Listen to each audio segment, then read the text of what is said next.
Hello, आज मैं 7th class का पाठ 4 कठपुतली भवानी प्रसाद मिश्र है इसके लेखक। पेज नंबर 28 है और पेज नंबर 29 सारांश है। उसका सारांश एक्सप्लेन कर रही हूँ, आप लोग पढ़ो। कठपुतली बोले तो क्या है? कठपुतली राजस्थान में गुड़िया बनाते ना, उसको नचाते, हाथा पैरों को धागे बन के, वो है कठपुतली। पपेट बोलते इसको, ठीक है।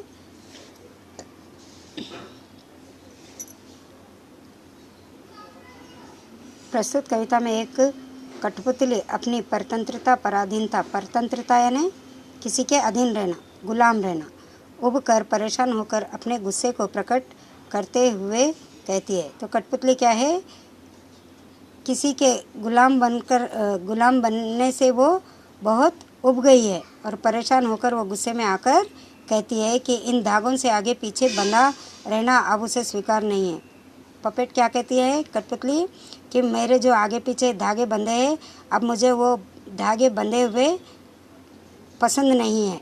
वह चाहती है कि उसे स्वतंत्र करके अपने पैरों पर स्वयं खड़ा होने दिया जाए। वह क्या चाहती है कि उसको स्वतंत्र यानी आज़ादी देकर उसको छोड़ दिए तो वो अपने पैरों पे खड़े होना चाहती है। इस कठपुतली की बातों को सुनकर अन्य कठपुतलियाँ भी उसकी हाँ में हाँ मिलाते हुए अपने आप को स्वतंत्र रूप से देखने की इच्छा उत्पन्न करती है। तो अभी ये कठपुतली को देख कर क्या है, दूसरे कठपुतलियाँ भी क्या है, वो भी आज़ाद होना चाहती है, उनकी इच्छा है।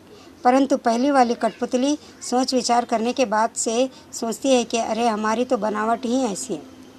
फिर पहली कठपुतली क्या सोचती है? सोच विचार करती है और जब बोलती है कि हमारी बनावट ही वैसी है कि हम दूसरों के सहारे की ज़रूरत तो अवश्य पड़ती है।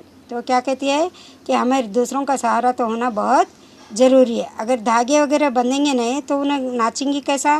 नहीं नाचेगी। तो फिर हम स्वतंत्र होकर कैसे खड़े हो पाएगी?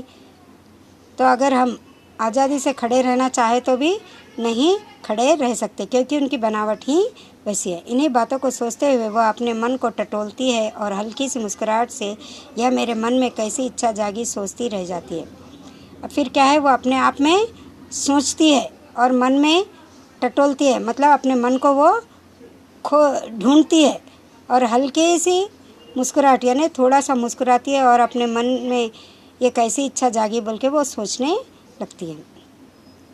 इस कविता से यही सीख मिलती है कि हर एक को सपने देखने का अधिकार जरूर है, पर उन्हें पूरा करने की अति इच्छा या शर्त नहीं रखना चाहिए। तो यहाँ कविता में क्या कह रहे हैं कवि कि हमको यह सीख मिलती है इस कविता से कि सपने देखने का तो सबको अधिकार है, लेकिन सपने कैसा देखना? हद से ज़्यादा नहीं देखना। ऐसी शर्त नहीं लगा लेना कि हमको हद से ज़्यादा जो इच्छा है वो पूरी करना बोलकर। हम इस समाज में एक दूसरे पर आपसी तौर पर निर्भर है। तो कवि कहते हैं कि हम ये समाज में रह रहे तो एक दूसरे की सहारा होना बहुत ज़रूरी है, उसके बिना हम नहीं रह सकते, ऐसा कवि कह रहे हैं।